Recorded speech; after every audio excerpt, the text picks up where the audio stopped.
ವೇದ ವಾಕ್ಯವನ್ನೆಲ್ಲ ಮೋರದಿಂತರನ್ನಾಡಿ ಬೋಧಿಸುತ್ತ ಜನರ ವೇದ ಮಲಿಕೆಸಿರುವ ಸಾನಿಜ ಗುಡಿಗೆ ಮಣಿಯುವೆನು, ಸಾನಿಜ ಗುಡಿಗೆ ಮಣಿಯುವೆನು.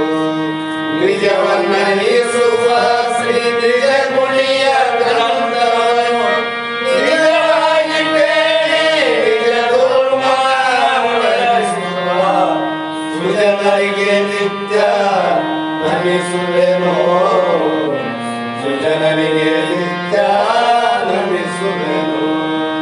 ಬಂದ ಜೀವನಿಗೆಲ್ಲ ಅದ್ವೈತ ಬೋಧಾಯು ಸುತರನ್ನಾಗಿ ಗೈದ ಶ್ರೀ ಜಡಿಸಿದ್ದ ಸಿದ್ಧರುಡರಿಗೆ ನತನಪ್ಪೆ, ಸಿದ್ಧರುಡರಿಗೆ ನತನಪ್ಪೆ. ಬಾಳ ಬಲ ವೇದಾಂತಕ್ಕೆ ಸರಿ ಬಾಳ ಗಂಜನೆ ಕೇಳುವ ತನಕ ಬಾಳ ಕೂಗುತ್ತಲಿರ್ಪವೇ ಶಾಂತವೆಂಬುವ ನದಿಗಳು. ಬಾಳ ಶಕ್ತಿಯ ಶಿವಗರ್ಜನೆ ಬಾಳ ಕೇಳಿದ ಬಳಿಕ ಕೂಗವು ಬಾಳ ಕೇಳಲು ಬೇಕು ವೇದ ಎಂಬ ಶಾಸ್ತ್ರವನ್ನು.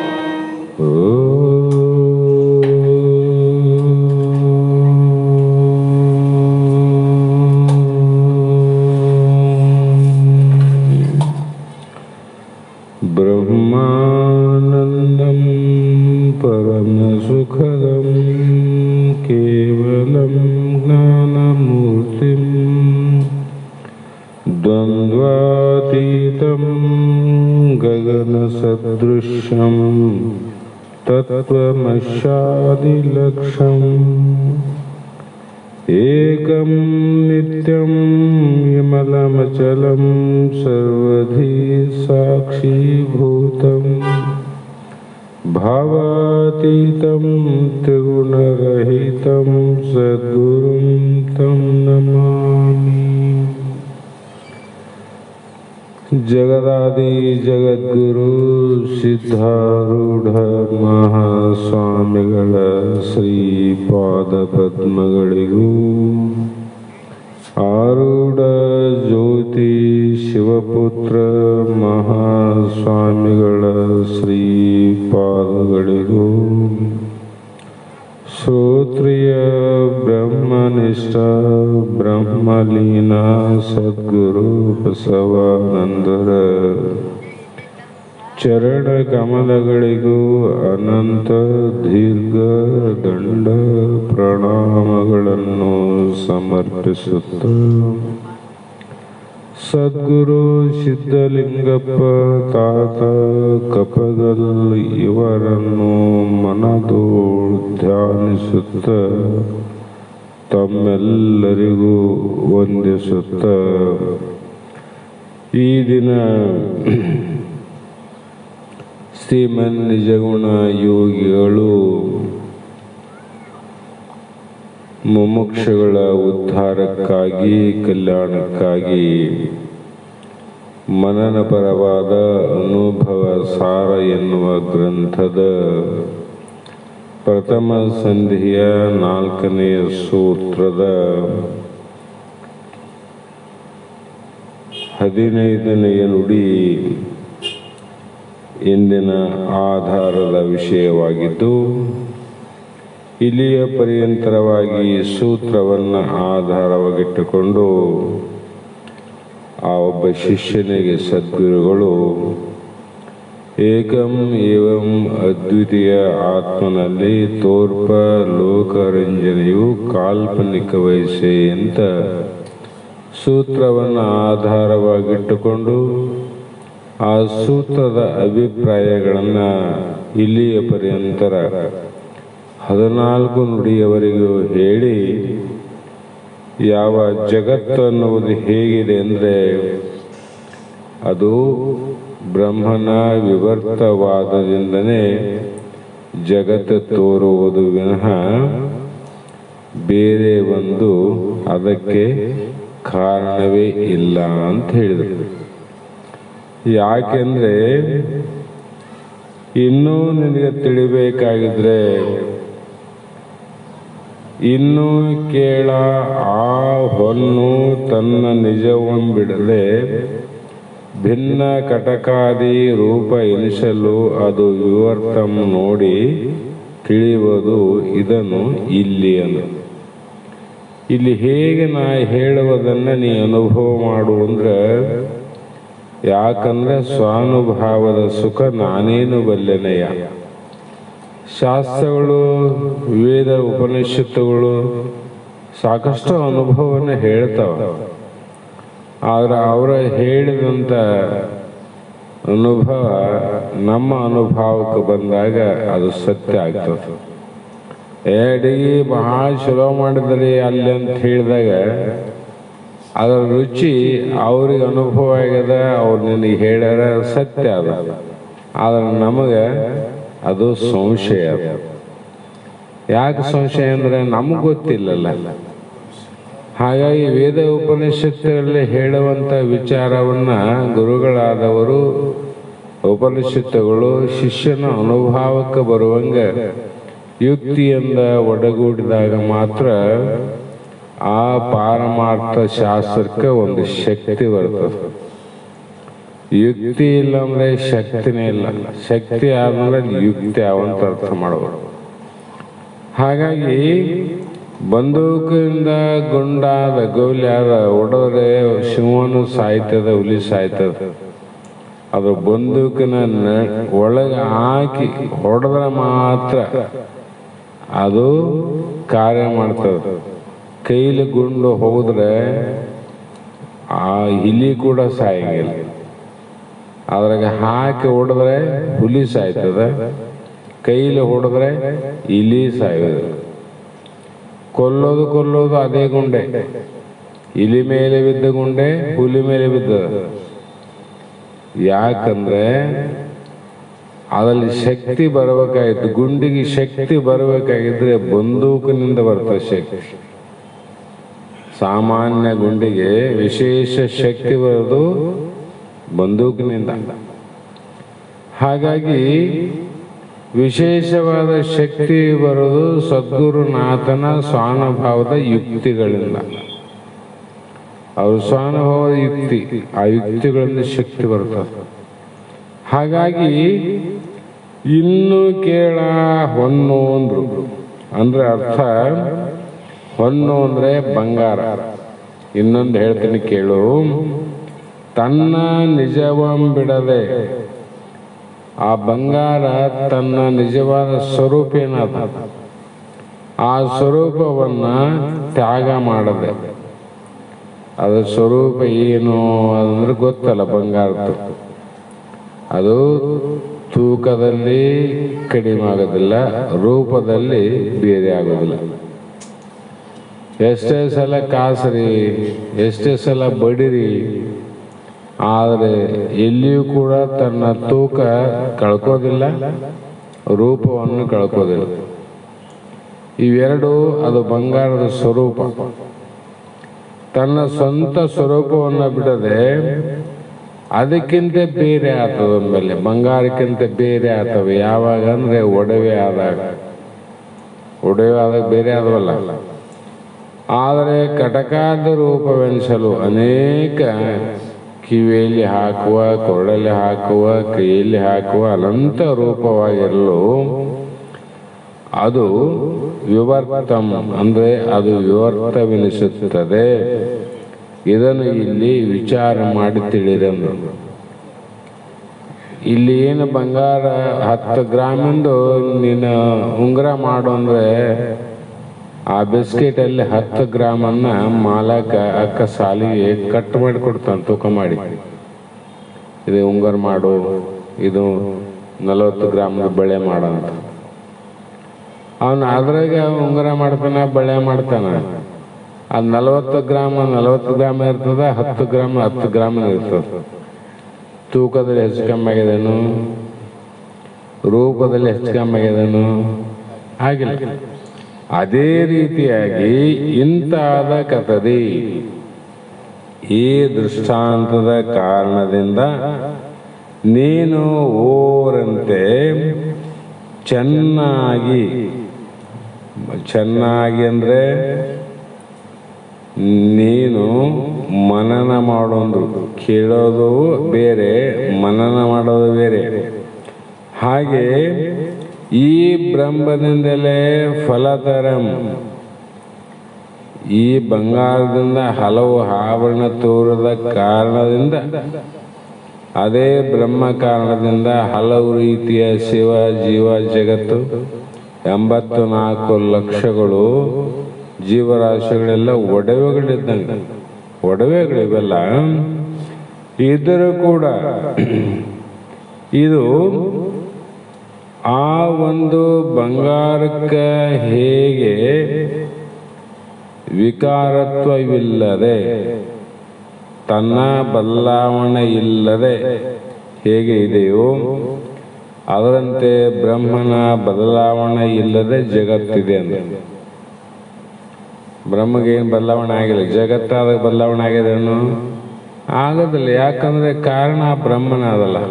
ಹಾಗಾಗಿ ಇಲ್ಲಿ ಮುಂದೆ ಕೂಡ ಇದನ್ನ ಯಾಕೆ ಹೇಳಬೇಕಾಗಿದೆ ಅಂದ್ರೆ, ಇದು ಮಾಯೆ ಅನಿರ್ವಚನೀಯವಾದ ಮಾಯ ಉಪಾದಿಯಿಂದ ಬ್ರಹ್ಮವು ತಾನು ವಿಕಾರವಾಗದೆ ಈ ಸಮಸ್ತ ಪ್ರಪಂಚವಾಗಿ ತೋರುವುದು. ಅಂದರೆ ಮಾಯೆ ಜಡವಾಗಿರುವ ಕಾರಣದಿಂದ ಬ್ರಹ್ಮವನ್ನೇ ಬಿಟ್ಟು, ಜಡ ಅಲ್ಲ, ಆ ಬ್ರಹ್ಮವನ್ನು ಬಿಟ್ಟು ಸ್ವತಃ ತಾನೇ ಇದ್ದುಕೊಂಡು ಜಡವಾದ ಮಾಯೆ ಯಾವ ಕಾರ್ಯವನ್ನ ಮಾಡಲಿಕ್ಕೆ ಬರುವುದಿಲ್ಲ. ಜಡವಾದ ಕಲ್ಲು ಇಲ್ಲ ಅಥವಾ ಈ ಮೈಕ ಅದ, ತಾನು ಸ್ವತಃ ಏನು ಕಾರ್ಯ ಮಾಡ್ತದೆ ಅನ್ನೋದು ಕಾರ್ಯ ಮಾಡಂಗಿಲ್ಲ. ಯಾಕಂದ್ರೆ ಸ್ವತಃ ಕಾರ್ಯ ಮಾಡುವ ಶಕ್ತಿ ಅದಕ್ಕಿಲ್ಲ ಅಂತ, ಜಡ ಅದ. ಆದ್ದರಿಂದ ಕೇವಲ ಮಾಯೆಯಿಂದ ಜಗತ್ತಾಗಿಲ್ಲ ನೋಡು. ಮಾಯೆ ಜಡ ಅದ, ಜಡವಾದ ಮಾಯೆಯಿಂದ ಯಾವ ಕಾರ್ಯ ಆಗೋದಿಲ್ಲ. ಕಲ್ಲಿನಾಗೇನು ಉತ್ಪತ್ತಿ ಆಗ್ತಾವನ್ರಿ? ಇಲ್ಲಲ್ಲ. ಚೇತನದಲ್ಲಿ ಉತ್ಪತ್ತಿ ಆಗ್ತಾವ, ಚೇಡಿನಲ್ಲಿ ಉತ್ಪತ್ತಿ ಆದ, ಪ್ರತಿಯೊಂದು ಜೀವಿಯಲ್ಲಿ ಉತ್ಪತ್ತಿ ಆದ. ಕಲ್ಲಿನಲ್ಲಿ ಯಾಕಿಲ್ಲ? ಅದು ಜಡ ಅದ. ಹಾಗಾಗಿ ಮತ್ತೆ ಬ್ರಹ್ಮದಿಂದ ಕೂಡ ಆಗಕ್ಕೆ ಬರಂಗಿಲ್ಲ. ಯಾಕೆ ಬ್ರಹ್ಮದಿಂದ ಸಾಧ್ಯ ಇಲ್ಲ ಅಂದ್ರೆ ಅದು ನಿರಾಕಾರ, ನಮ್ಮ ಸ್ವರೂಪ ನಿರಾಕಾರ ಅಂದ್ರೆ ನಿರವಯವ. ಚೇತನ ಸ್ವರೂಪ ಆದ, ಕಾರ್ಯ ಮಾಡೋದಕ್ಕೆ ಅವಯವಗಳಿಲ್ಲ. ಅಂದ್ರೆ ಬ್ರಹ್ಮ ನಿರವಯವ, ಅದರಿಂದ ಜಗತ್ತು ಆಗಕ್ಕೆ ಸಾಧ್ಯ ಇಲ್ಲ. ಮಾಯ ಜಡ ಅದ, ಅದರಿಂದ ಜಗತ್ತಾಗಲಿಕ್ಕೆ ಸಾಧ್ಯ ಇಲ್ಲ. ಆ ಕಾರಣದಿಂದ ಈ ಅಭಿಪ್ರಾಯವನ್ನ ಇಟ್ಟುಕೊಂಡು ಮಾಯೋ ಉಪಾದಿಯಿಂದ ಬ್ರಹ್ಮವು ಜಗತ್ತಿಗೆ ವಿವರ್ತನೋಪಾದಿಯಿಂದ ಕಾರಣ ಅಂತ ಹೇಳ್ಬೋದು. ಅಂದ್ರೆ ನಿನ್ನೆ ಹೇಳಿನಲ್ಲ, ಹೊಟ್ಟು ಹಕ್ಕಿ, ಅಕ್ಕಿಯನ್ನು ಬಿಟ್ಟು ಹೊಟ್ಟು, ಹೊಟ್ಟನ್ನು ಬಿಟ್ಟು ಹಕ್ಕಿ, ಇವು ಒಂದೊಂದು ಯಾವ ಕಾರ್ಯವನ್ನು ಮಾಡೋಕೆ ಬರೋದಿಲ್ಲ. ಎರಡು ಕೂಡಿದಾಗ ಒಂದು ಕಾರ್ಯ ಆಯ್ತು ನೋಡಿ. ಮತ್ತೆ ಆದ್ಮೇಲೆ ಆದ್ರೂ ಏನು ಉಳಿತು ಅಲ್ಲಿ? ಸತ್ಯವಾದ ಅಕ್ಕಿ ಉಳಿತೀವಿನ ಒಟ್ಟು ಹಾಗೈತಿ ನೋಡ್ರಿ. ಅಕ್ಕಿ ಸತ್ಯ, ಒಟ್ಟು ಮಿಥ್ಯ. ಮಾಯೋಪಾದಿಯಲ್ಲಿ ಕೂಡಿ ಸೃಷ್ಟಿ ಏನಾದ್ರೂ ಕೂಡ ಇದು ಸತ್ಯ ಉಳಿತದೆ, ಮಿಥ್ಯೆ ಇರೋದಿಲ್ಲ. ಇದನ್ನ ತಲೆಯಲ್ಲಿ ಇಟ್ಕೊಂಡು ಗುರುಗಳು ಶಿಷ್ಯ ಬೋಧ ಮಾಡ್ತಾರೆ. ಅದಕ್ಕೆ ಇಲ್ಲಿ ಹೋದಾಗ ನಮ್ಮಲ್ಲಿ ಏನು ಸತ್ಯ ಅದ? ಬ್ರಹ್ಮ ಸತ್ಯ ಅದ, ಜಗನ್ ಮಿಥ್ಯ ಅದ. ಬ್ರಹ್ಮ ಸತ್ಯ, ಜಗನ್ ಮಿಥ್ಯ. ಮಿಥ್ಯವಾದ ಜಗತ್ತಿನಲ್ಲಿ ಸತ್ಯವಾದದ್ದು ಒಂದಾದ, ಅದೇ ಬ್ರಹ್ಮ ನೋಡು.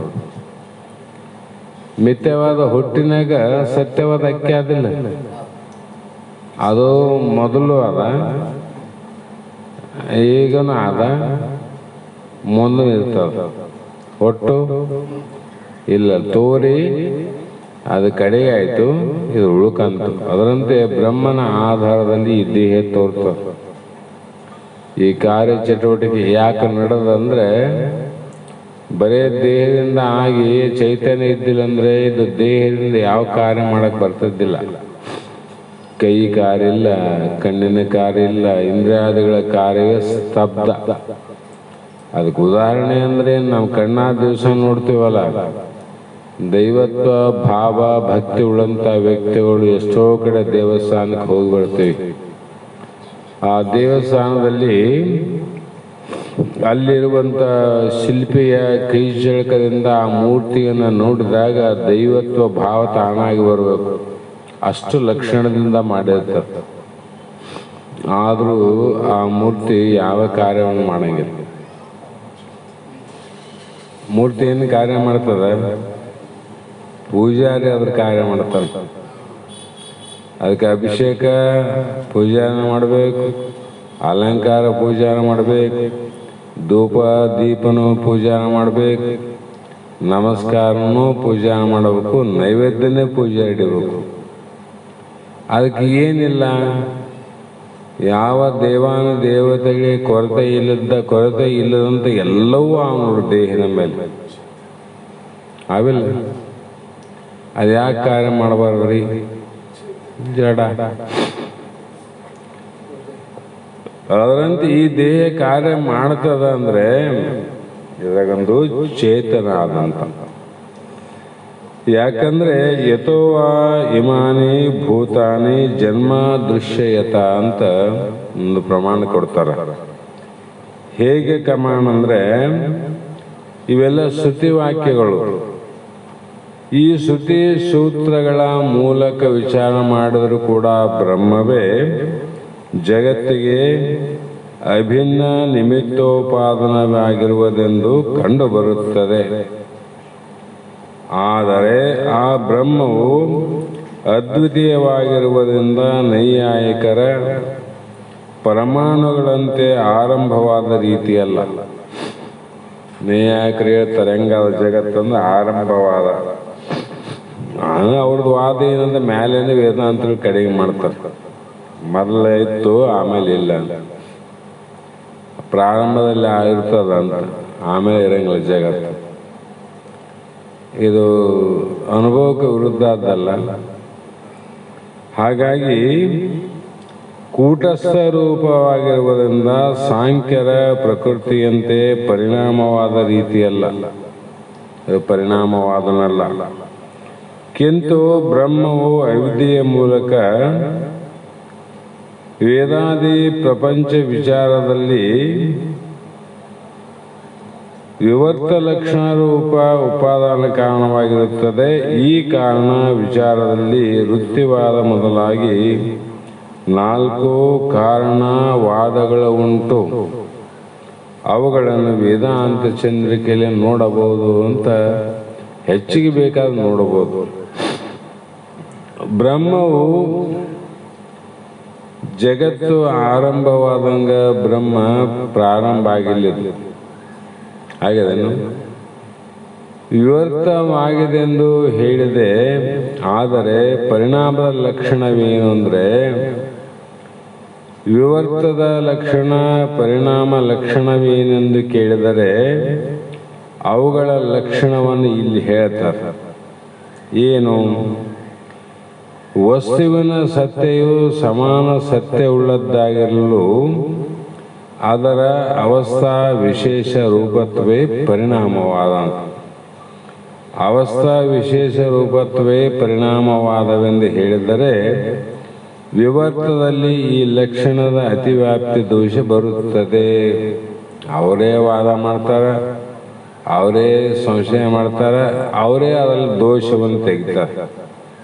ಅದು ಸಾಮಾನ್ಯ, ಇದೇನು ವಿಚಾರ ಮಾಡಂಗಿಲ್ಲ. ಬಂಗಾರದ ಅಂಗಡಿ ಹೋದ ತಕ್ಷಣ ಬಂಗಾರ ಸಾಮಾನು ಕೊಡ್ತಾರಿಲ್ಲ, ಅದನ್ನ ಮತ್ತೆ ಮರಳಿ ಅಂಗಡಿಗೆ ಹೋಗಿ 2ನೇ ದಿನ ಅದೇ ಅಂಗಡಿಗೆ ತರ್ರಿ, ಅದರಲ್ಲಿ ದೋಷವನ್ನು ಹೇಳ್ತಾರೆ ಅವರು. ಇದ್ರಾಗ ಇಷ್ಟು 1 ಗ್ರಾಮ್ನಷ್ಟು ದೋಷ ಅದ, ಅರಗದ. ಅವರೇ ಬಂಗಾರ ಅಂತ ಕೊಟ್ಟವರು, ಮತ್ತು ಅವರೇ ಅದರ ದೋಷ ಅಂತ ಹೇಳೋರು. ಮತ್ತೆ ಹೆಂಗೆ ಮಾಡೋದಂದ್ರೆ ದೋಷ ತೆಗಿಬೇಕಂತ ಮುರ್ಕೊಂಡು ಮತ್ತೆ ಕೊಡ್ತಾರೆ ನಮಗೆ. ಇವೆಲ್ಲ ವೇದಾಂತಕ್ಕೆ ಬರುವಾಗ ಇವೆಲ್ಲವೂ ಕೂಡ ಮತವಾದಿಗಳ ಅವ್ರು ಎಷ್ಟು ವಿಚಾರ ಮಾಡೋರು ಇಲ್ಲ ಗೊತ್ತಿಲ್ಲ. ಎಷ್ಟು ವಿಚಾರಗಳನ್ನು ಮಾಡಿದ್ರೆ ಆತ್ಮಜ್ಞಾನ ಆಗೋದನ್ನು ಕಷ್ಟ. ಯಾಕಂದ್ರೆ ಶಬ್ದಜಾಲಂ ಘೋರ ಅರಣ್ಯಂ ಅಂತ ಬರೆದಾರೆ. ಇಲ್ಲಿ ದೊಡ್ಡ ಅರಣ್ಯದಲ್ಲಿ ಅರಣ್ಯದ ಆ ಕಡೆ ಇರುವಂತ ಊರಿಗೆ ಹೋಗೋ ವ್ಯಕ್ತಿಗೆ ಕಾಡಿನ ಒಳಗೆ ಹೋದ್ಮೇಲೆ 100 ದಾರಿಗಳಾವ. ಈ ಕಡೊಂದು ಹೋಗ್ತದ ದಾರಿ, ಆ ಕಡೊಂದು ಹೋಗ್ತದ, ಆ ಕಡೊಂದು ಹೋಗ್ತದ. ಯಾವ ದಾರಿ ಅಂತ ಹೋಗು. ಅವನು ಸರಿಯಾದ ದಾರಿ ಸಿಗಲಾರ್ದ ಬೆಳಗ್ಗೆಯಿಂದ ಸಾಯಂಕಾಲವರೆಗೆ ವಿಚಾರ ಮಾಡಿ ಹೊತ್ತು ಮುಳುಗೋದ್ರಾಗ ಅಲ್ಲಿರುವಂಥ ಕ್ರೂರ ಮೃಗಗಳು ಅವನ ಮೇಲೆ ಮುತ್ತಿಗೆ ಹಾಕಿ ಯಾವ ರೀತಿ ಪ್ರಾಣಿಗಳಿಗೆ ಬಲಿಯಾಗಿ ಹೋದ್ನೋ ಅದೇ ರೀತಿ ಪಾರಮಾರ್ಥದಲ್ಲಿ ಶಬ್ದವೇ ಜಾಲ ಅಂದರು.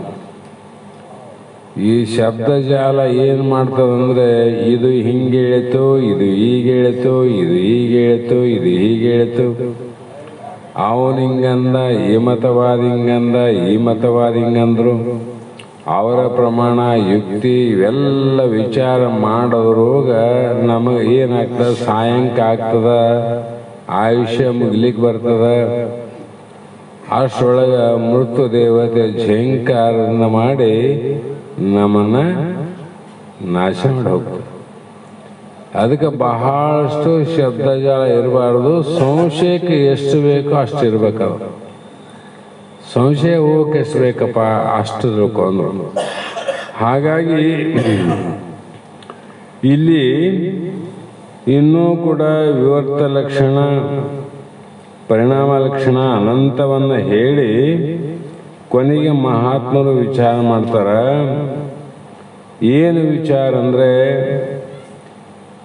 ವಸ್ತುವಿಗೆ ವಿಲಕ್ಷಣವಾಗಿದ್ದು ಅದರ ಅವಸ್ಥಾ ವಿಶೇಷವಾಗಿರುವುದೇ ವಿವರ್ತವು. ವಸ್ತುವಿಗೆ ವಿಲಕ್ಷಣವಾಗಿದ್ದು ಬಂಗಾರಕ್ಕೆ ವಿಲಕ್ಷಣ, ಬಂಗಾರದ ಲಕ್ಷಣ ಆದಿನ ಒಡವೆಯಲ್ಲಿ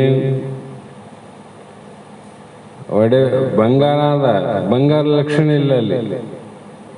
ಇಲ್ಲಿ ಗಟ್ಟಿ ಬಂಗಾರದ ಲಕ್ಷಣ ಬೇರೆ, ಒಡವೆ ಲಕ್ಷಣ ಬೇರೆ. ಬೇರೆಯಾಗಿದ್ದು ಅದರ ಅವಸ್ಥಾ ವಿಶೇಷವಾಗಿರುವುದೇ ವಿವರ್ತ ಲಕ್ಷಣವು. ಅದರ ಮೂಲ ಅದು ಸ್ವರೂಪ ಏನದ ಅದು ವಿಶೇಷವಾಗಿ ಅದು ನೋಡ್ರಿ. ತೂಕ ಮತ್ತು ರೂಪ ಅಂತ ಮೊದಲೇ ಹೇಳಲ್ಲ. ಇದಕ್ಕೆ ವಿವರ್ತವಾದ ಅಂತ ಹೇಳ್ಬೇಕಾಗ್ಯದ. ಜಡದ ವಿವರ್ತ ಚೈತನ್ಯವೆಂದು ಚೈತನ್ಯದಲ್ಲಿ ಅತಿ ವ್ಯಾಪ್ತಿ ಬರ್ಬೋದು. ಜಡವಾದದನ್ನ ಅಲ್ಲಿ ಹೇಳಿದ್ರೆ ಅತಿ ವ್ಯಾಪ್ತಿ ದೋಷ ಬರ್ತದ. ಚೇತನದಲ್ಲಿ ಜಡ ಇಲ್ಲ, ಜಡದಲ್ಲಿ ಚೇತನ ಇಲ್ಲ. ಚೇತನದಲ್ಲಿ ಜಡ ಇಲ್ಲ, ಜಡದಲ್ಲಿ ಚೇತನ ಇಲ್ಲ. ಇವೆಲ್ಲ ಇತ್ತು ಅಂದ್ರೆ ಇದರ ದೋಷ ಅದಕ್ಕೆ ಬರ್ತತ್ತು, ಅದರ ದೋಷ ಇದಕ್ಕೆ ಬರ್ತತ್ತು. ದೇಹ ಮುಪ್ಪಾದರೆ ಅದನ್ನು ಚೈತನ್ಯ ಮುಪ್ಪಾತಿತ್ತು. ದೇಹಕ್ಕೆ ವಿಕಾರ ಆದರೆ ಆ ಚೈತನ್ಯ ವಿಕಾರ ಆಗ್ತಿತ್ತು. ದೇಹಕ್ಕೆ ಸಾವು ಬಂದರೆ ಆ ಚೈತನ್ಯಕ್ಕೆ ಸಾವು ಬರ್ತಿತ್ತು. ಹಾಗಾಗಿ ಇಲ್ಲಿ ಅನಂತ ರೀತಿ ಬಾಧ ಸಮಾನಾಧಿಕಾರಣದಿಂದ ವಿಚಾರ ಮಾಡಿದರೆ ಜಗತ್ತಿಗೆ ಬ್ರಹ್ಮವೇ ವಿವರ್ತ ಉಪಾದಾನ ಕಾರಣ ಅಂದರು. ಜಗತ್ತೇನು ಕಾರಣ? ಬ್ರಹ್ಮವೇ ಕಾರಣ ಅಂತ ಆಯ್ತಲ್ಲ. ಬ್ರಹ್ಮವೇ ಜಗತ್ತಿಗೆ ಕಾರಣ ಅಂದಮೇಲೆ ಜಗತ್ತು ಬ್ರಹ್ಮನ ಬಿಟ್ಟು ಬೇರೆ ಇರ್ತದೇನು? ಸಾಮಾನ್ಯ ವಿಚಾರಕ್ಕೆ ಹೋದ್ರೆ ಬ್ರಹ್ಮನಿಂದ ಜಗತ್ತಾಗದಂದ್ರೆ ಬ್ರಹ್ಮನನ್ನ ಬಿಟ್ಟು ಬೇರೆ ಇರಕ್ ಬರ್ತದೇನು? ಮಣ್ಣಿನಿಂದ ಹುಟ್ಟಿದವು ಮಣ್ಣು ಬಿಟ್ಟು ಇರಕ್ಕೆ ಬರ್ತದೇನು? ಸಾಧ್ಯ ಇಲ್ಲ. ಒಂದು ಭೂಮಿಯಲ್ಲಿ ಯಾವ ಬೀಜವನ್ನು ಬಿತ್ತೀವಿ ಆ ಬೀಜದ ರೂಪ ಲಕ್ಷಣದಿಂದನೇ ಬೆಳೆ ಬರ್ತದೆ. ಬೀಜದಂತೆ ಬೆಳೆ. ಗೆಜ್ಜರಿ ಹಾಕಿದ್ರೆ ಕುಂಬಳಕಾಯಿ ಆಗ್ತವೇನು? ಗೆಜ್ಜರಿ ಬಿತ್ತಿದ್ರೆ ಗೆಜ್ಜರಿನೇ ಆಗೋದು. ಜೋಳ ಬಿತ್ತಿದ್ರೆ ಗೋಧಿ ಆಗಲ್ಲ, ಗೋಧಿ ಬಿತ್ತಿದ್ರೆ ಶೇಂಗಾ ಆಗಲ್ಲ. ಯಾಕಂದ್ರೆ ಯಾವುದು ಕಾರಣ ಅದ ಅಂತ್ಯದಲ್ಲಿ ಅದರ ಕಾರ್ಯವೇ ಅದ. ಸಾಮಾನ್ಯ ತಿಳಿಯಬೇಕು. ಮೊದಲು ಏನದ? ಕಾರಣವಾದ ಶೇಂಗಾ ಅದ, ಕಾಳು. ಅಂತ್ಯದಲ್ಲಿ ಏನದ? ಶೇಂಗಾನ ಅದ. ಯಾಕೆ ಬದಲಾವಣೆ ಆಗೋದಿಲ್ಲ? ಆಗಬಾರ್ದಾಗಿತ್ತಲ್ಲ, ಅದು ಆಗೋದಿಲ್ಲ ಅಂತ. ಯಾಕಂದ್ರೆ ಸೃಷ್ಟಿಯ ನಿಯಮ ಅಂದ್ರೆ ಉತ್ಪತ್ತಿಯ ನಿಯಮ. ಅದಕ್ಕಾಗಿ ಇವತ್ತು ಜಗತ್ತಿನಲ್ಲಿ 84 ಲಕ್ಷ ಜೀವರಾಶಿಗಳಲ್ಲಿ ಎಲ್ಲವೂ ಕೂಡ ನಿದ್ರಾ, ಆಹಾರ, ಭಯ, ಮೈಥುನಂಚ ಅಂಥೇಳಿ ಎಲ್ಲವೂ ಹೆಣ್ಣು ಗಂಡು ಕೂಡಿ ಒಂದು ಕೂಟ ಆದಾಗ ಹಂದಿ ಹೊಟ್ಟೆಲೆ ಹಂದಿನೇ ಹುಡ್ತಾವ, ಮಂಗನ ಹೊಟ್ಟೆಯಲ್ಲಿ ಮಂಗನ ಹುಟ್ಟ್ಯಾವ, ಚೇಳಿನ ಹೊಟ್ಟೆಯಲ್ಲಿ ಚೋಳ ಹುಟ್ಟ್ಯಾವ, ಗಿಳಿಯಲ್ಲಿ ಗಿಳಿ, ಕಾಗೆಯಲ್ಲಿ ಕಾಗಿ, ಕೋಗಿಲೆಯಲ್ಲಿ ಕೋಗಿಲೆ. ಬೇರೆ ಯಾಕಾಗಬಾರ್ದಾಯ್ತು? ಆಗ್ಲಿಲ್ಲಲ್ಲ. ಮತ್ತು ಮನುಷ್ಯರಲ್ಲಿ ಕೂಡಿ ಮನುಷ್ಯರಲ್ಲಿ ಹಂದಿ ಮಂಗ ಹುಟ್ಟಿಲ್ಲ, ಮನುಷ್ಯರೇ ಹುಡ್ತಾರಿಲ್ಲ. ಅಂದ್ರೆ ಈ ಒಂದು ಜಗತ್ತಿನಲ್ಲಿ ಮಾನವನ ಆದಂಥ ನಾವು, ಮನುಷ್ಯರಂತ ನಾವು, ಇದು ಜಂತು ನಾಂ ನರಜನ್ಮ ದುರ್ಲಭ ಅಂತೇನು ಶಾಸ್ತ್ರ ಹೇಳ್ಯವ, ಎಲ್ಲದಕ್ಕೂ ಒಡಗೂಡ್ತದ. ಒಬ್ಬ ಸತಿಪತಿಗಳ ದೈವಾನುಕೂಲತೆಯಿಂದ ಜಗತ್ತಿನ ಮನುಷ್ಯನ ಉತ್ಪತ್ತಿಗೆ ಕಾರಣ ಆದದೇ ತಂದೆ ತಾಯಿಯರು. ಮಂಗನ ಹುಡ್ಸಕ್ಕಲ್ಲ, ಹಂದಿ ಹುಡ್ಸಕ್ಕಲ್ಲ, ಮನುಷ್ಯರನ್ನ ಹುಟ್ಟೋದಕ್ಕೆ. ಹೌದಿಲ್ಲ? ಹಾಗಾಗಿ ಅಲ್ಲಿ ಬೇರೆ ಏನೋ ತೋರ್ತದೇನೋ, ಮನುಷ್ಯರಲ್ಲಿ ಹುಟ್ಟಿದು ಮನುಷ್ಯರಾಗಿ ತೋರ್ತಾವ, ಬೇರೆ ತೋರಂಗಿಲ್ಲ. ಹೀಗೆ ಹಾಲಿನ ವಿಕಾರ ಮೊಸರಾದಂತೆ ಆತ್ಮದ ವಿಕಾರವು ಜಗತ್ತಾಗಿದ್ದಂತೆ ಕೇಳಿದರೆ ಅಲ್ಲಿ ಬ್ರಹ್ಮಕ್ಕೆ ವಿಕಾರಿತ್ವ ಅನಿತ್ವಾದಿ ಪ್ರಸಂಗಗಳು ಬರುವುದರಿಂದ ಪರಿಣಾಮವಾದವನ್ನು ಕೂಡ ಸ್ವೀಕಾರ ಮಾಡ್ಲಿಕ್ಕೆ ಬರೋದಿಲ್ಲ. ಮಾಡಕ್ಕೆ ಬರ್ತದೇನು? ಆಗದಂತ ಹೇಳಿ ನಡೀತದಲ್ರಿ. ಅಂದರೆ ಹಾಲಿನಲ್ಲಿ ಇರುವಂಥ ಧರ್ಮಗಳು ಮೊಸರಿನಲ್ಲಿಲ್ಲ, ಮೊಸರಿನಲ್ಲಿರುವಂಥ ಧರ್ಮ ಮಜ್ಜಿಗೆಯಲ್ಲಿಲ್ಲ, ಮಜ್ಜಿಗೆಯಲ್ಲಿರುವಂಥ ಧರ್ಮ ಬೆಣ್ಣೆಯಲ್ಲಿಲ್ಲ, ಬೆಣ್ಣೆಯಲ್ಲಿದ್ದಂಥ ಧರ್ಮ ತುಪ್ಪದಲ್ಲಿಲ್ಲ. ಅದಕ್ಕೆ ವಿಕಾರವಾದಿಂದ ಬ್ರಹ್ಮನ ವಿಕಾರಾತ್ರಿಂದ ಜಗತ್ತಾಗದಂತಂದ್ರೆ ಬ್ರಹ್ಮನ ಮೂಲ ಧರ್ಮ ಏನದ ಈಗಿಲ್ಲ ಅಂತ ಹೇಳ್ಬೇಕಾಗ್ತದೆ. ಇಲ್ಲ ಅಂತ ಹೇಳಿದ್ರೆ ಏನು ಅರ್ಥ ಆಗ್ತದೆ? ಬ್ರಹ್ಮಕ್ಕೆ ನಾಶ ಆದಂತ ಅರ್ಥ ಆಯ್ತಲ್ಲ. ಬ್ರಹ್ಮಗ ವಿಕಾರ ಅದ, ಬ್ರಹ್ಮಗ ನಾಶ ಅದ. ಮತ್ತೆ ನಮಗೇನೇನು ಇಲ್ಲಿವರೆಗೆ ಅವ ಎಲ್ಲವೂ ನಮ್ಮ ಸ್ವರೂಪ ಆದಂದ್ರೆ ಮತ್ತು ಅಜ್ಞಾನಕ್ಕಿಂತ ಇದು ಹೊಸ ಮೂರ್ಖತನದ ಅಜ್ಞಾನ ಅಂತ, ಹೊಸ ಮೂರ್ಖರ ಲೆಕ್ಕ. ಇಷ್ಟೆಲ್ಲ ಇಟ್ಟುಕೊಂಡು ಅದನ್ನು ಬೇರ್ಪಡಿಸಿ ಸದ್ಗುರುಗಳು ಶಿಷ್ಯನಿಗೆ ಉಪದೇಶ ಮಾಡೋದು ಬಿಟ್ಟು ಇದೇ ಅನಿತ್ಯವಾದ ಶರೀರವನ್ನು ನಿತ್ಯ ಅಂತ ಬೋಧ ಮಾಡಿ ಅನಿತ್ಯವಾದ ಶರೀರದಿಂದ ಕರ್ಮಫಲಗಳನ್ನು ಬೋಧಿಸಿ ಅನಿತ್ಯವಾದ ಕರ್ಮಫಲಗಳ ಭೋಗ ಏನದ ಅವು ಕೂಡ ಅನಿತ್ಯ ಇರಬೇಕಲ್ಲ. ಅನಿತ್ಯದಿಂದ ಏನಾಗಿ ಸುಳ್ಳಿನಿಂದ ಏನೇನು ಹುಟ್ಟ್ಯಾವಂದ್ರೆ ಸುಳ್ಳೇ ಇರಬೇಕಲ್ಲ. ಸುಳ್ಳಿನಿಂದ ಸತ್ಯ ಹುಟ್ಟುತ್ತದೆ, ಸತ್ಯದಲ್ಲಿ ಸುಳ್ಳು ಹುಟ್ಟಂಗಿಲ್ಲ, ಸುಳ್ಳಿನಲ್ಲಿ ಸತ್ಯ ಹುಟ್ಟಂಗಿಲ್ಲ. ಮತ್ತು ಸುಳ್ಳನ್ನೇ ಸತ್ಯ ಅಂತ ಬೋಧಿಸಿ ಅದನ್ನು ಪಡೀಲಿಕ್ಕೆ ಪ್ರಯತ್ನವನ್ನು ಮಾಡಿಸ್ತಕ್ಕಂಥವ್ರು ಮಾಡುವಂಥವ್ರು ಏನಾರ ಇವ್ರಿಗೆ ಏನು ಅನ್ನಬೇಕು ಅಂದರೆ ಹೊಸ ಮೂರ್ಖರು ಅಂತಾರೆ, ಹೊಸ ಮೂರ್ಖರು. ಅದಕ್ಕಾಗಿ ಇಲ್ಲಿ ವಿಚಾರ ಮಾಡಿ ಸ್ವಸ್ವರೂಪವನ್ನು ಪರಿತ್ಯಾಗ ಮಾಡದಲ್ಲೇ ಸ್ವರೂಪಕ್ಕಿಂತ ಭಿನ್ನವಾಗಿ ಮಿಥ್ಯ ಪ್ರತೀತಿಯಾಗುವುದೇ ವಿವರ್ತ ಶಬ್ದದ ಅರ್ಥವಾಗಿದೆ. ಹಾಗೆ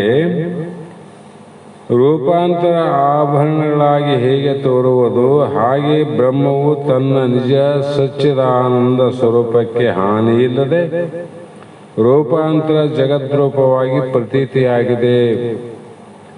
ಬಂಗಾರ ಬಿಟ್ಟ ಮೇಲೆ ಆವರಣ ಆಗ್ಯದ ನೋಡು, ಬಿಸ್ಕಿಟ್ನಾಗ ಇಲ್ಲಿಗೆ ಬಂಗಾರ ತೆಗೆದ ಮಾಡಿಲ್ಲ ಇಲ್ಲಿ ಅದು ಕೂಡ್ಯಾದ, ಅದಕ್ಕೆ ಹಂಗ್ಯಾವ, ಅದು ಧರ್ಮನಂಗಿಲ್ಲ. ಅನ್ಯ ಬೇರೆಯಾಗಿ ಇದ್ದು ತೋರಿದ್ರು ಕೂಡ ತನ್ನ ಮೂಲ ಸ್ವರೂಪ ಏನದ ಅಲ್ಲಿ ಎಲ್ಲ ಆದಂತ. ಬ್ರಹ್ಮವು ತನ್ನ ಮೂಲ ಸಚ್ಚಿದಾನಂದ ಸತ್ತು ಚಿತ್ತು ನಿತ್ಯ ಆನಂದ ಪರಿಪೂರ್ಣ ನಿರತಶಯ ನಿರವಯವಂತ ಏನು ಹೇಳ್ಯಾರ, ಅದು ಬಿಟ್ಟು ಬೇರೆ ಬ್ರಹ್ಮ ಜಗತ್ತು ಜೀವ ಈಶ್ವರ ಆಗದಲಿಕ್ಕೆ ತೋರಿದರೂ ಕೂಡ ಆ ಬ್ರಹ್ಮನಿಗೆ ವಿವರ್ತತೆ ಇಲ್ಲ, ಅನ್ಯ ಉಪಾದಾನ ಅಷ್ಟೇ. ಉಪಾಧಿ ಆದಾಗ ಬೇರೆ ಕೆಟ್ಟಿಲ್ಲ ಅಂತ ಅರ್ಥ. ಹಾಗೆ ಆ ನಾಮರೂಪಗಳಾಗಿ ತೋರ್ತವ.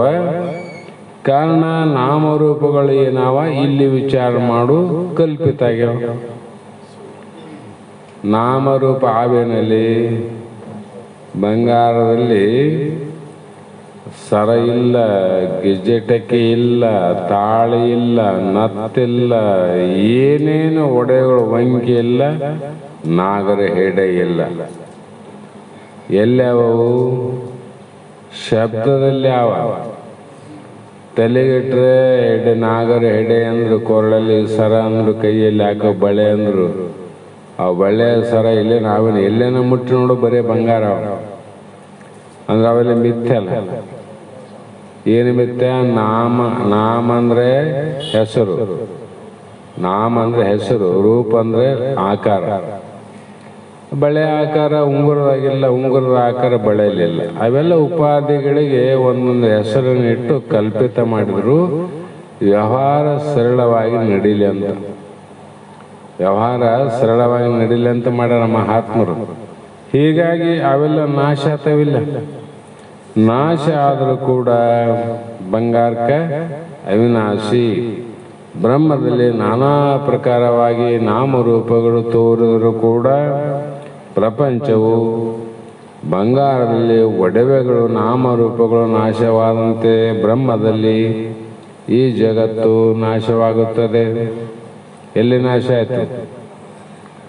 ಬಂಗಾರದಲ್ಲಿ ಒಡವೆ ನಾಶ ಆದ ನೋಡ್ರಿ. ಮತ್ತು ಜಗತ್ತ ಎಲ್ಲಿ ನಾಶ ಆಗ್ತದೆ? ಬ್ರಹ್ಮದಲ್ಲಿ ನಾಶ ಆಗ್ತದೆ. ಹಾಗಾಗಿ ಈ ರೀತಿ ಶ್ರುತಿಯುಕ್ತಿ ಅನುಭಾವಗಳಿಂದ ಗುರುಮುಖದಿಂದ ವಿಚಾರ ಮಾಡಿ ನೋಡಲು ಬ್ರಹ್ಮದಿಂದ ಅನೇಕ ರೂಪವಾದ ಈ ಜಗತ್ತು ತೋರಿದರೂ ಕೂಡ ಅದು ಯಥಾರ್ಥವಾಗಿರುತ್ತದೆ.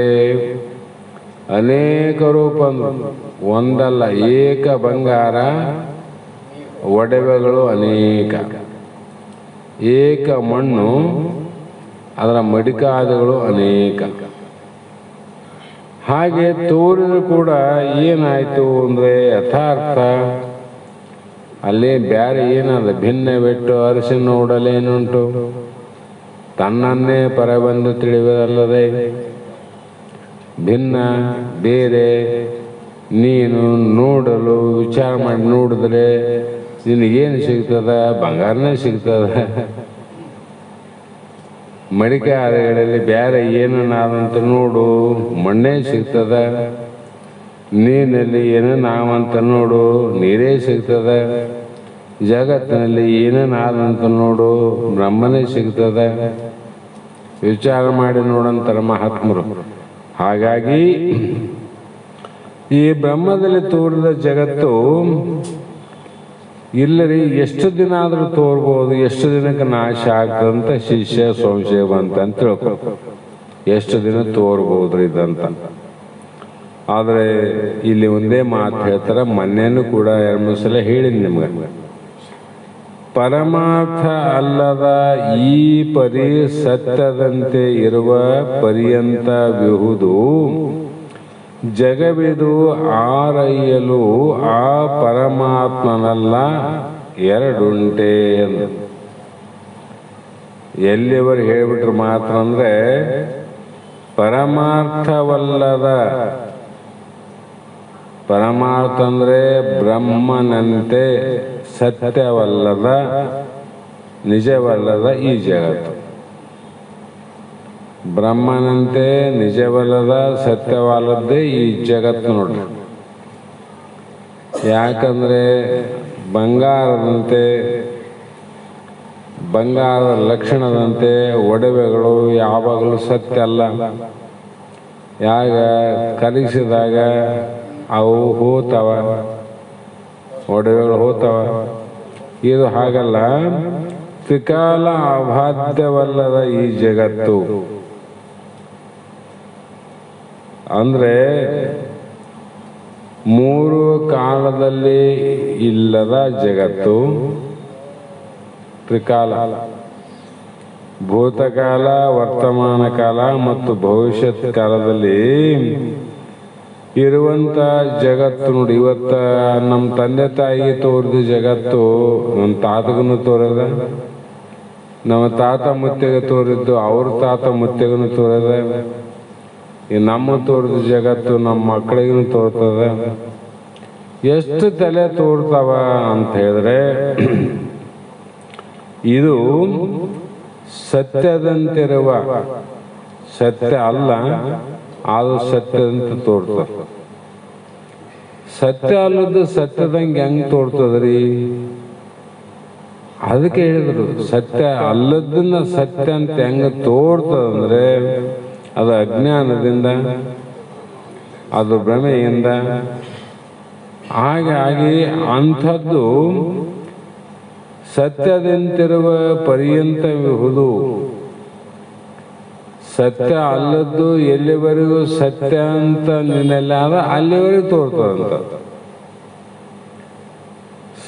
ಸತ್ಯ ಅಲ್ಲದ್ದು ನಿನಗೆ ಸತ್ಯ ಅಂತ ಏನು ಅನಿಸದಲ್ಲ, ಆ ಸತ್ಯತ್ವ ಭಾವ ಇರ್ತದ.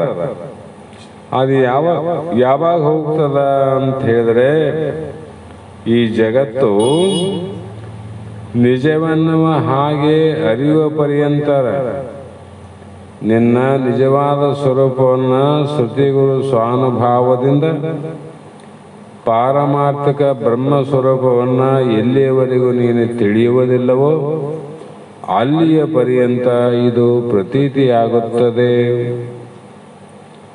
ಅಲ್ಲಿವರೆಗೂ ನಿನಗೆ ಗೋಚರ ಆಗದೆ, ಅಲ್ಲಿವರೆಗೂ ತೋರದೆ, ಅಲ್ಲಿವರೆಗೂ ಕಾಣದೆ ಬ್ರಹ್ಮ ಸ್ವರೂಪವನ್ನ ಚೆನ್ನಾಗಿ ತಿಳಿದ ಮೇಲೆ, ಚೆನ್ನಾಗಿ ತಿಳಿದ ಬೇರೆ, ಸುಮ್ಮನೆ ತಿಳಿದ ಬೇರೆ.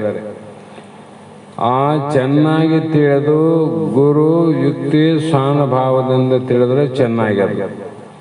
ಇದರ ಒಂದು ಬಿಟ್ಟು ತಿಳ್ಕೊಂಡು ಬಂದ್ರೆ ಅದು ತಿಳಿದೇವ ಅಷ್ಟೇ, ಚೆನ್ನಾಗಿ ತಿಳಿಯಂಗಿಲ್ಲ. ಚೆನ್ನಾಗಿ ಅಂದ್ರೆ ಏನೋ ಅಲ್ಲಿ ಸಂಶಯ ಇರ್ತಾವ, ಇಲ್ಲಿ ಸಂಶಯ ಇರಂಗಿಲ್ಲ. ಹೀಗೆ ರಜ್ಜುವಿನ ಜ್ಞಾನೋತ್ತರ ಸರ್ಪವು ಹೇಗೆ ತೋರುವುದಿಲ್ಲವೋ ಅದ್ ಹೆಂಗ್ ಹೇಳ್ತಾರೆ ನೀವಂದ್ರೆ, ಹಗ್ಗದ ಜ್ಞಾನ ಆಗುವವರೆಗೂ ಸರ್ಪ ತೋರ್ತದ. ಹಗ್ಗದ ಜ್ಞಾನ ಆದ್ಮೇಲೆ ಸರ್ಪ ತೋರ್ತದೆ. ಮತ್ತೊಂದ್ಸಲ ಹಾವು ತೋರ್ದಂಗೆ ಆಗ್ಲಿ ಮೊದಲಂಗಂದ್ರೆ ಅರೇ ಈಗ ಹೆಂಗ್ ತೋರ್ತದಂತ ಅದ್ರ ಪಕ್ಕ ತಿಳ್ಕೊಂಡ್ಬಿಟ್ಟಿದ್ದೆ. ಮತ್ತೆ ಒಂದ್ಸಲ ತಿಳಿದ ಮೇಲೆ ಪುನಃ ಹಾವ ನೋಡ್ಬೇಕು ಹಗ್ಗದಾಗಂತ ಬೇಕಾದಷ್ಟು ಪ್ರಯತ್ನ ಮಾಡಿ ಅಂತ ತೋರಂಗಿಲ್ಲ. ಯಾಕೆ ತೋರ್ಲಿಲ್ಲ? ನಿಜದ ಅರಿವಾಗ್ಯದಲ್ಲ, ಸತ್ಯದ ಜ್ಞಾನ ಆಗ್ಯದ. ಹಾಗಾಗಿ ಜಾಗೃತ ಅವಸ್ಥೆಯಲ್ಲಿ ಸ್ವಪ್ನ ಪ್ರಪಂಚವು ಹೇಗೆ ತೋರುವುದಿಲ್ಲವೋ ಹಾಗೆ ಬ್ರಹ್ಮವನ್ನು ಅರಿಯಲು ಜಗತ್ತು ಏನು ಕಾಣಿಸುವುದಿಲ್ಲ. ಎದ್ದಾಗ ಸ್ವಪ್ನ ಬಿದ್ದವನೇ ಅರಿಗಿನ. ಜಾಗೃತದಾಗ ಸ್ವಪ್ನ ಬಿದ್ದಿತ್ರಿ ಅಂತಂದ್ರೆ ಅವನಿಗೆ ಭ್ರಮೆ ಆಗ್ಯದ ವಿನ ಸ್ವಪ್ನ ಇಲ್ಲ. ಎದ್ದಾಗ ಬಿಡಂಗಿಲ್ಲ ಅದು ಸ್ವಪ್ನ. ಅದು ಕನಸಿನ ಅವಸ್ಥೆಯಲ್ಲಿ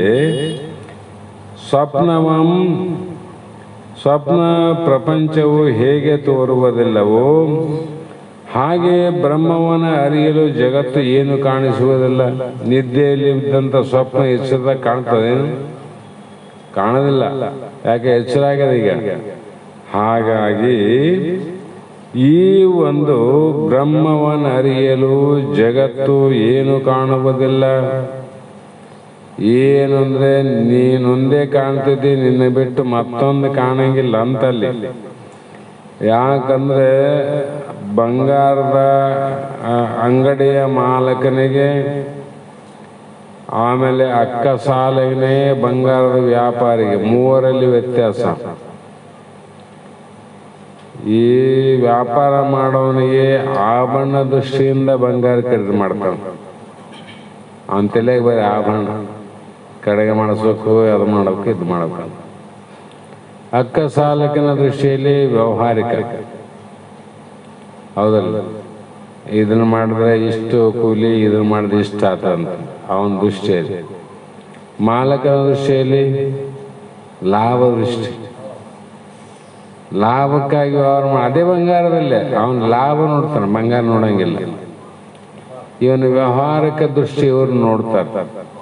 ಅದರ ಪಾರಮಾರ್ಥಿಕ ದೃಷ್ಟಿ ಯಾರಿಗೆ ಗೊತ್ತು ಅಂದ್ರೆ ಅವನ ಅಂಗಡಿಯವನಿಗೆ ಗೊತ್ತಿರ್ತದೆ. ಎದರ ನಡೆದ ವ್ಯವಹಾರ ಅಂದ್ರೆ ಬಂಗಾರದಾಗಂತ ಅವನಂತಾನೆ. ಇವರು ಕೊಡೋರಿಗೆ ತಗೊಳ್ಳೋರಿಗಿಲ್ಲ ನೋಡ್ರಿ, ಬೇರೆ ಭಾವ. ಅದರಂತೆ ಈ ಜಗತ್ತು ಶಂಕರಾಚಾರ್ಯರು ಒಂದು ಮಾತು ಹೇಳಿ, ವಿಶ್ವಂ ದರ್ಪಣ ದೃಶ್ಯಮಾನ ನಗರಿ ತುಲ್ಯಂ ಅಂದ್ರವ್ರು. ಅಂದ್ರೆ ಈ ದರ್ಪಣ ಅಂದ್ರೆ ಕನ್ನಡಿ ಅಂತ. ಸಂಸ್ಕೃತ ಶಬ್ದ ದರ್ಪಣ, ಕನ್ನಡಿ ಅಂದ್ರೆ ಕನ್ನಡ. ಕನ್ನಡಿಯಲ್ಲಿ ತೋರುವ ಪಟ್ಟಣದಂತೆ ಈ ಜಗತ್ತು ತನ್ನಲ್ಲೇ ತೋರುವುದು. ದೊಡ್ಡ ಜಗತ್ತು ಸಣ್ಣ ಕನ್ನಡಿ ಒಳಗಾತ ನೋಡ್ರಿ. ಆ ಜಗತ್ತಿನ ದೊಡ್ಡದು, ಅದಷ್ಟು ದೊಡ್ಡದಾದ ಕನ್ನಡಿ. ಚಿಕ್ಕ ಕನ್ನಡಿಯಲ್ಲಿ ದೊಡ್ಡ ನಗರ ಚಿಕ್ಕದಾಗಿ ಕಾಣ್ತದೆ ಕನ್ನಡಿಯಲ್ಲಿ. ಅದೇ ಪ್ರಕಾರವಾಗಿ ಮಾಯೆ ಮೂಲಕ ಹೊರಗೆ ಇದ್ದಂತೆ ತೋರುವುದು ಹೇಗೆಂದರೆ, ಸ್ವಪ್ನವು ತನ್ನಲ್ಲೇ ತೋರಿದರೂ ಸ್ವಪ್ನ ಕಾಲದಲ್ಲಿ ಸ್ವಪ್ನವು ತನಗಿಂತ ಭಿನ್ನವಾಗಿ ಕಾಣುವುದು. ಸ್ವಪ್ನ ಕಾಲದಲ್ಲಿ ಸ್ವಪ್ನ ತೋರದ, ಹೌದಿಲ್ರಿ? ಸ್ವಪ್ನವೇ ನಾನಾಗಿದ್ರೆ ಸ್ವಪ್ನವನ್ನು ತಿಳಿಯಕ್ಕೆ ಬರ್ತದಿಲ್ಲ. ಸ್ವಪ್ನ ಬೇರೆ, ನೀವು ತಿಳಿಯೋನು ಬೇರೆ ಇದ್ರಿ. ಹಾಗಾಗಿ ಸ್ವಪ್ನವೇನು ತೋರದೆ ತಾನೊಬ್ಬನೇ ಹೇಗೆ ಇರುವನು. ಎಚ್ಚರವಾಗಿ ನೋಡಿದ್ರೆ ಸ್ವಪ್ನ ಇಲ್ಲ. ಆ ಸ್ವಪ್ನವನ್ನ ನೋಡಿದ ನೀನಿದ್ದಲ್ಲ, ಈಗ ಅದು ಮರೆಯಾದದ್ದು. ಅವು ಕಂಡವು ಕಾಣಲಾರ್ದು ಏನಾಗ್ಯವಲ್ಲ, ಅವನು ನೋಡಿದವು ನೀನೇ ಇದ್ದೆ. ಜಾಗೃತದಾಗ ನೀನಿದ್ದೆ, ಸ್ವಪ್ನದಾಗ ನೀನಿದ್ದೆ. ಸ್ವಪ್ನ ತಿಳಿದವ ನೀನೆ, ಜಾಗೃತ ತಿಳಿದವ ನೀನೆ, ಕಾರಣ ಶರೀರದ ನಿದ್ರಾವಸ್ಥೆಯನ್ನು ತಿಳಿಯವನು ನೀನೆ. ಹೀಗೆ ತನ್ನ ಸ್ವರೂಪ ಜ್ಞಾನೋದಯವಾಗಲು ಅಖಂಡನಾದ ಅದ್ವಯವಾದ ಬ್ರಹ್ಮವೇ ತೋರುವುದು ಎಂಬ ಭಾವವು ಯಾವಾಗ ತೋರ್ತದ್ರಿ ಅಂದ್ರೆ, ನಮ್ಮ ಸ್ವರೂಪದ ಜ್ಞಾನ ಉದಯ ಆಗಲು. ಜ್ಞಾನ ಸ್ವಸ್ವರೂಪ ಜ್ಞಾನ ಹುಟ್ಟಬೇಕು ನಮ್ಮಲ್ಲಿ. ಆ ಸ್ವಸ್ವರೂಪ ಜ್ಞಾನದಲ್ಲಿ ಯಾವುದಿರ್ತಂದ್ರೆ ಅಭೇದ ದರ್ಶನಂ ಜ್ಞಾನ. ಅದಕ್ಕೆ ಎಂಥ ಜ್ಞಾನ ಅಂತರ ಅಭೇದ ದರ್ಶನ. ಆ ಭೇದ ಇಲ್ಲದೆ ಯಾರಿಗೂ ಯಾವ ಭೇದ ಇಲ್ಲ. ಆ ಬ್ರಹ್ಮನಿಗೂ ಅಥವಾ ಆ ಪರಮಾತ್ಮನಾನ, ಆ ಪರಮಾತ್ಮನು ನಮಗೆ ಇರುವಂಥ ಜೀವಾತ್ಮನು, ಜೀವಾತ್ಮನಿಗೂ ಪರಮಾತ್ಮನಿಗೂ ಸ್ವಲ್ಪ ಆದರೂ ಭೇದ ಇತ್ತು ಅಂದರೆ ಅದು ಅಭೇದ ಜ್ಞಾನ ಅಲ್ಲ. ಇನ್ನೂ ಸ್ವಲ್ಪ ಪರಮಾತ್ಮನಕ್ಕಿಂತ ನಾನು ಬೇರೆ ಏನಂತ ತಿಳ್ಕಂತ, ಇನ್ನು ನಾ ಬೇರೆ ಏನಂತ, ಅದು ಕೂಡ ಎಳ್ಳನಿತು. ಎಳ್ಳು ಕಾಳಿನಷ್ಟು ಕೂಡ ಸಂಶಯ ಇಲ್ಲದಂಗೆ ತತ್ವಮಸಿ ಮಹಾವಾಕ್ಯದ ಲಕ್ಷಾರ್ಥದಿಂದ ದೃಢ ಅಪರೋಕ್ಷ ಜ್ಞಾನ ಆಗಿ ನಾನೇ ನೀನು, ನೀನೇ ನಾನು, ಜೀವನೇ ಬ್ರಹ್ಮ, ಬ್ರಹ್ಮನೇ ಜೀವ, ಜೀವೋ ನಾಪರಹ. ಆದರೆ ಇಲ್ಲಿ ಬ್ರಹ್ಮ ಸತ್ಯ ಜಗನ್ಮಿಥ್ಯ ಅಂತ ಆಚಾರ್ಯ ಶಂಕರರ ಮಾತಿನಂತೆ ಈ ಅನುಭವ ಯಾವಾಗ ದೃಢ ಆಗ್ತದ ಆವಾಗ ಸ್ವಾನುಭಾವದ ಸ್ವರೂಪ ಜ್ಞಾನ ಆಗ್ತದೆ. ಅದು ಜ್ಞಾನ, ದೃಢ ಜ್ಞಾನ. ಅಲ್ಲೇನದು, ಅಲ್ಲಿ ಏನಿಲ್ಲ, ಅಲ್ಲಿ ಏನಿಲ್ಲ. ಆದರೆ ನೀನಿಲ್ಲ ಅಂತಲ್ಲ, ನೀನಿದ್ದಿ, ನಿನ್ನ ಬಿಟ್ಟು ಉಳಿದು ಏನಿಲ್ಲ ಅಲ್ಲಿ. ಹಾಗೆ ಚಿದ್ವಿವರ್ತ ನಿರೂಪಣೆ, ಆ ಬ್ರಹ್ಮನೇ ವಿವರ್ತ ರೂಪದಿಂದ ಈ ಸೃಷ್ಟಿಯಲ್ಲಿ ಯಾವ ಸಾಮಾನ್ಯವಾದ ಅನಿತ್ಯವಾದ ಅನಾದಿಯಂತೆ ತೋರುವ ಈ ಮಾಯಾ ಉತ್ಪತ್ತಿಯ ಜಗತ್ತು ಅನ್ನುವುದೇನದ ಅದು ಸ್ವತಃ ತೋರುವುದಿಲ್ಲ, ಆ ಬ್ರಹ್ಮನಿಂದ ಆಗಿಲ್ಲ. ಎರಡು ಕೂಡಿದ ಮೇಲೆ ವ್ಯರ್ಥವಾದದಿಂದ ತೋರಿದರೂ ಕೂಡ ಮಾಯ ಮಿಥ್ಯಾದ, ಬ್ರಹ್ಮ ಸತ್ಯ ಅದ ಅನ್ನುವಂಥ ಮಾತನ್ನ ಇಲ್ಲಿ ಹೇಳ್ತಾ ಬಂದರು. ಮತ್ತೆ ನಾಳೆ ದಿನ ಈ ವಿವರ್ತವಾದವನ್ನು ತಲೆಯಲ್ಲಿಟ್ಟುಕೊಂಡಂಥ ಶಿಷ್ಯ ಮತ್ತು ಗುರುಗಳಿಗೆ ಪ್ರಶ್ನೆ ಮಾಡ್ತಾನೆ. ಇದು ಚಿತ್ತಿನ ಬ್ರಹ್ಮನ ವಿವರ್ತವಾದಂದ್ರೆ ಅಂತ ಒಪ್ಪು ಜಗತ್ತಾಯ್ದು, ಮಾಯಾ ಮಾತ್ರದಿಂದ ಆಗಿದೆ ಅಂತ ಹೇಳಿದ್ರೆ ನಡೀತಲ್ಲ ಅಂತ ನಾವು ಶಿಷ್ಯ. ಮಾಯಾ ವಿವರ್ತವಾದ, ಚಿತ್ತಿನ ವಿವರ್ತ, ಬ್ರಹ್ಮನ ವಿವರ್ತವಾದಂತ ಯಾಕೆ ಹೇಳ್ತೀರಿ? ಮಾಯಾ ವಿವರ್ತವಾದಂತ ಹೇಳಿದ್ರೆ ಬರಂಗಿಲ್ಲೇನು ಅಂತ ಪ್ರಶ್ನೆಯನ್ನು ಮುಂದಿಟ್ಟುಕೊಂಡಾಗ ನಾಳೆಯ ಸೂತ್ರದಲ್ಲಿ 5ನೇ ಸೂತ್ರದಲ್ಲಿ ಮತ್ತೆ ಉಪದೇಶ ಮಾಡೋರಿದ್ದಾರೆ. ಇನ್ನೂ 5 ನಿಮಿಷ ಟೈಮ್ ಇದೆ, ಪರವಾಗಿಲ್ಲ. ನಾಳೆ ದಿನ ಪುನಃ ಇದನ್ನು ಕ್ರಮವತ್ತಾಗಿ ವಿಚಾರ ಮಾಡೋಣ ಅನ್ನುವಂಥ ಮಾತನ್ನು ಹೇಳಿ ಇವತ್ತಿನ ಶಾಸ್ತ್ರದ ಪುಷ್ಪಗಳನ್ನು ಗುರುಪಾದಕ್ಕೆ ಸಮರ್ಪಿಸಿ ನಾವು ನೀವು ಧನ್ಯರಾಗೋಣ ಅನ್ನೋ ಮಾತನ್ನು ಹೇಳಿ ಮಂಗಲವನ್ನು ಹೇಳಿ. ಶುಭ ಮಂಗಲಂ ಜಯ ಮಂಗಲಂ ನಿತ್ಯ ಶುಭ ಮಂಗಲಂ ಜಯ ಮಂಗಲಂ ನಿತ್ಯ ಶುಭ ಮಂಗಲಂ ಜಯ ಮಂಗಲಂ ನಿತ್ಯ ಶುಭ ಮಂಗಲಂ ಜಯತು ಜಗದಾಚಾರ್ಯ ವರನಿಕರಕೆ ಜಯ ಮಂಗಲಂ ನಿತ್ಯ ಶುಭ ಮಂಗಲಂ ಜಯ ಮಂಗಲಂ ನಿತ್ಯ ಶುಭ ಮಂಗಲಂ ವೇದಮತ ವೃಕ್ಷಗಳ ಛೇದಿಸುತ್ತ ಶ್ರುತಿ ಪ್ರೋಕ್ತ ವಾದ ಪರಮದ್ವೈತ ಗಣಮತವನು ಮೋದದಿಂ ಸ್ಥಾಪಿಸುತ್ತನೇ ದರೆಯನುದ್ಧರಿಸಿರ್ಪ ಆದಿ ಶ್ರೀ ಗುರು ಶಂಕರಾಚಾರ್ಯಗೆ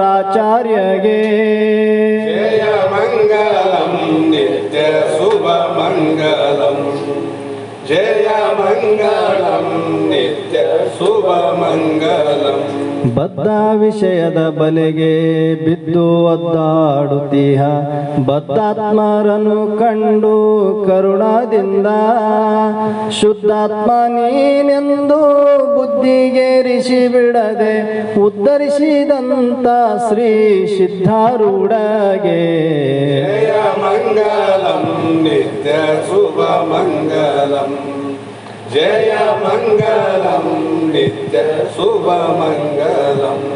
ಜಡ ದೃಶ್ಯ ಲಕ್ಷಣವೇ ಒಡಲೆನಿಸುವ ಈ ಜಗವು ಕಡುಮಿಥ್ಯ ಬ್ರಹ್ಮ ಒಂದೇ ಸತ್ಯವೋ.